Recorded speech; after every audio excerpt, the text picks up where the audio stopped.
Hello મિત્રો, કચ્છી ગુજરાતી સરિતામાના ચેનલમાં આપણું સ્વાગત છે। આજે આપણે બનાવીશું મેથીની મઠરી। શિયાળો આવે અને મઠરી ન બનાવીએ એ કેમ ચાલે? તો ચાલો આપણે મઠરી બનાવવાનું ચાલુ કરીએ। આપણે કઢાઈમાં 2 ચમચ ઘી નાખશું।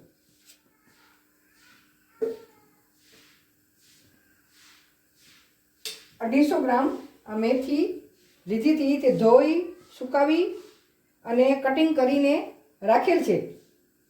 ઘી મેલ્ટ થાય એટલે આપણે એને બરાબર સાંતળી લઈએ। ઘી મેલ્ટ થઈ ગયું છે, હવે આપણે મેથીને સાંતળી લઈએ। ફૂલ તાપે સાંતળવાની, કેમ કે સાંતળવાથી એમાં થોડું ઘણું પાણીનો ભાગ હોય એ બળી જાય। આપણે સ્ટોર કરવી હોય મઠરી તો આપણે સ્ટોર કરી શકીએ। અને સાંતળતા ફક્ત 2 મિનિટ થાય છે એટલે ફૂલ તાપે સાંતળવાની, બરાબર સાંતળી લેવાની। હવે આપણી મેથી સતળાવા આવી છે। આમાં ઘી જ નાખવાનું, ઘીથી એનો સ્વાદ અનેરો આવે છે અને ક્રિસ્પી બને છે, બરાબર। આ મેથી સતળાઈ ગઈ છે ને મેથીના પાંદડા ઝીણા ઝીણા જો ડંઠલ લેવાના, જાડા ડંઠલ હોય તો કાઢી નાખવાના, એ ડંઠલ નહીં નાખવાના। હવે આપણે ગેસની ફ્લેમ બંધ કરી દઈએ। હવે 1 વાટકી આ મેંદાનો લોટ છે, 1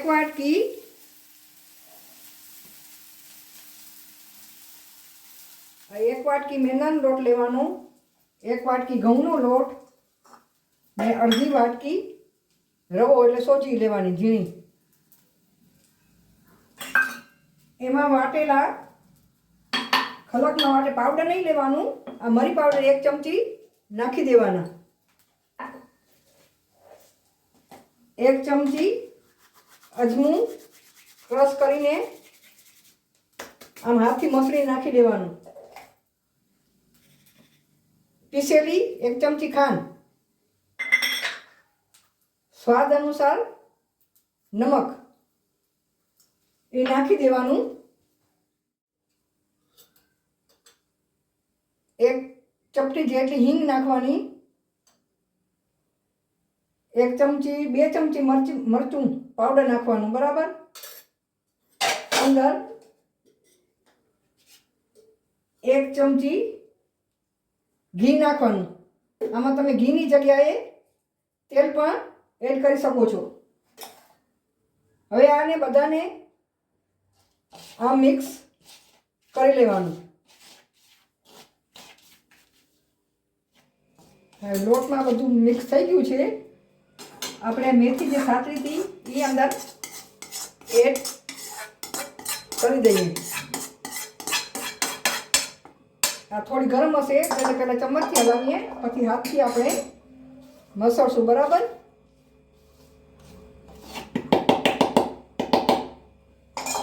આમ હાથથી આમ બધી એક સરખી આમ કરી છૂટી છૂટી કરી નાખવાની।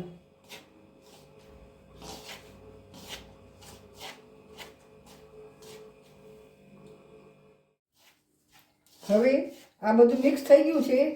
ખાંડ એટલા માટે નાખવી જરૂરી છે કે મેથીનું બેલેન્સ એમાં જળવાઈ રહે। આપણું ઘીનું મોણ પણ અંદર બરાબર છે, આમ હાથમાં આમ લેતા આમ લાડવા મૂઠિયા જેવું થઈ જાય તો આ પરફેક્ટ માપ છે। હવે આપણે આ નોર્મલ પાણીથી લોટ આપણે બાંધી દઈએ। જેવો રોટલીનો લોટ બાંધતા હોય ને એવી રીતે જ લોટ બાંધવાનો। હવે આપણો આ લોટ બંધાઈ ગયો છે, બરાબર। એને હવે આપણે 10 મિનિટ આમ ઢાંકીને રાખી દઈએ, પછી બીજી આપણે પ્રક્રિયા શરૂ કરીએ। હવે 10 મિનિટ થવા આવી છે, આપણે આ લોટને જોઈ લઈએ।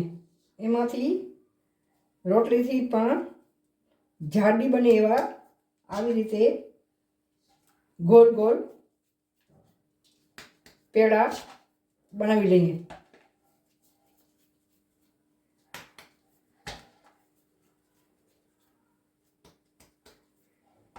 ને આ 2 ચમચ કોર્નફ્લોર લીધું છે. 1 ચમચ ઘી અંદર ગરમ કરીને નાખ્યું છે. આ લાઈ જેવું બનાવ્યું છે. એના ઉપર લગાડવા માટે આપણને જોશે. બરાબર, આ રેડી કર્યું છે. ચલો આપણે હવે આ થોડું કોરું લોટ લઈ અને રોટલી વણીએ. સાવ પતલી નહીં વણવાની ને જાડી જાડી વણવાની. બરાબર, આવી રીતે વણી લેવાની. આપણી હવે આ રોટલી વણાઈ ગઈ છે. હવે આપણે જે કોર્નફ્લોર અને ઘી નાખીને લાઈ બનાવી હતી એ એના ઉપર આમ લગાડી દઈએ. તમે કોર્નફ્લોરની જગ્યાએ મેંદાનો લોટ પણ નાખી શકો છો. આવી રીતે બધી જગ્યાએ લગાડી નાખવાની. ચમચથી લગાવી શકો, બ્રશથી લગાડી શકો, હાથથી છો તો હાથથી પણ તમે લગાડી શકો. આ ઠંડીની સિઝનમાં સહેજ જામી જાય તો થોડુંક ગરમ કરી લેવાનું. ઉપર આમ લોટ ભભરાવાનો. પછી આવી રીતે ફોલ્ડ કરવાનું. એના ઉપર પણ આમ આ લાઈ લગાડી દેવાની. એના ઉપર પણ આમ લોટ છૂટકી દેવાનું. પછી બીજી બાજુથી આમ વાળી ને આવી રીતે ઉપર આ જે આપણે પેસ્ટ બનાવી છે એ નાખી દેવાની. વળી ઉપર લોટ નાખી દેવાનું. આવી રીતે આમ ચોરસ કરી લેવાનું. આ ચોરસ કરી લીધું પછી એને ફરીથી આમ આ બાજુ આવી રીતે વણવાનું. આવી રીતે આમ વણવાનું.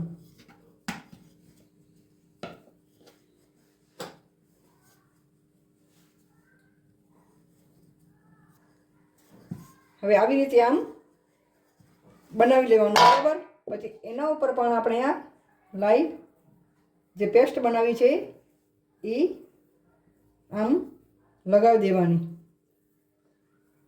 બધી જગ્યાએ. બરાબર,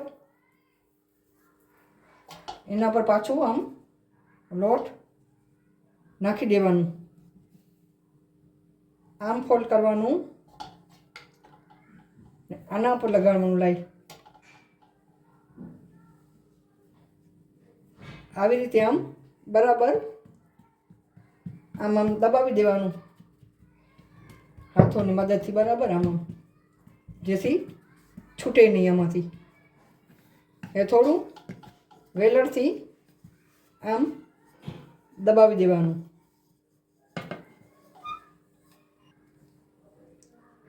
હવેથી આમાંથી નાના નાના આવી રીતે કટ લગાવી સ્ટીક જેવું બનાવી લેવાનું. આ બધી સ્ટીક આવી રીતે આમ બનાવી લેવાનું. હવે આપણે આને તળી લઈએ.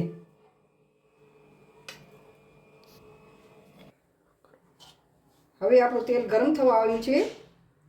એને આપણે મીડિયમ તાપે તળી લેવાનું. ફૂલ નહીં રાખવાનું. કેમ કે ફૂલ રાખતા તો ઉપરથી બળી જશે અને અંદરથી કાચી રહી જાય. એટલે મીડિયમ તાપે જ એને તળવાની. આ બધી આપણે તે અંદર નાખી દઈને આપણે તળી લઈએ. એને જલ્દી હલાવવાનું નહીં, થોડી વાર રહીને હલાવવાનું. હવે આપણે એને હલાવવાની, તાત્કાલિક હલાવવાની નહીં, નહીં કે તો પળ છૂટી જાય એમ.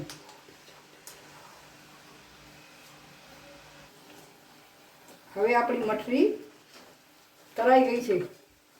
જોઈને જ પણ મોંમાં પાણી આવી જાય એવી આપણી મઠરી છે.